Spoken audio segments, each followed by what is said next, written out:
जिस दस्तावेज का भी मैं खुलासा करने वाला हूं, ये दस्तावेज भी दिल्ली सरकार का ही है और इस दस्तावेज अर्थात इस चिट्ठी के अंदर जो लिखा हुआ है वो वही लिखा हुआ है जो भारतीय जनता पार्टी अरविंद केजरीवाल जी की दिल्ली सरकार से बारंबार कई वर्षों से सवाल पूछ रही थी। आप सबको पता होगा कि दिल्ली सरकार की जो स्कूल की परिस्थिति है उसको लेकर कहीं ना कहीं अरविंद केजरीवाल, मनीष सिसोदिया, सत्येंद्र जैन, इनकी जो तिगड़ी है, इन्होंने कहीं ना कहीं ये एडवर्टाइजमेंट किया कि पूरे विश्व में जो स्कूलिंग सिस्टम है इसको बदल करके हमने रख दिया है, हमने बहुत काम किया है स्कूल्स के लिए। We have revolutionised the schooling system and the education of Delhi. This was the proposition, this was the advertisement, this was the propaganda that Mr. Arvind Kejriwal moved along with. But अभी जो मैं चिट्ठी दिखाने वाला हूं, इस चिट्ठी को आप ध्यान से देखें।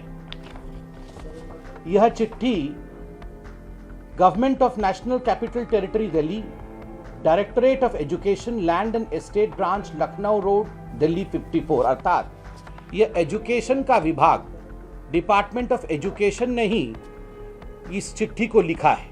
मनीष सिसोदिया जी के विभाग ने इस चिट्ठी को लिखा है और इस चिट्ठी को संबोधित किया जाता है to the chief engineer project, PWD MSO बिल्डिंग, IP एस्टेट, न्यू दिल्ली। और सब्जेक्ट क्या है? यह जो चिट्ठी है, इस चिट्ठी का सब्जेक्ट है complaints relating to priority 2 of different Delhi government school of directorate of education, GNCTD। और इसमें जो चिट्ठी का मैं अंश आपको पढ़ के सुनाऊंगा कि किस प्रकार खुद दिल्ली सरकार मान रही है कि क्या कंप्लेंट्स उनके स्कूल में है। और ये चिट्ठी एजुकेशन विभाग द्वारा लिखा गया है। चिट्ठी में लिखा गया है कि as education is the priority sector for the government of NCT of Delhi and the government wants to bring qualitative changes in education system with all the facilities in terms of infrastructure, academics, hygienic and congenial atmosphere for better quality education.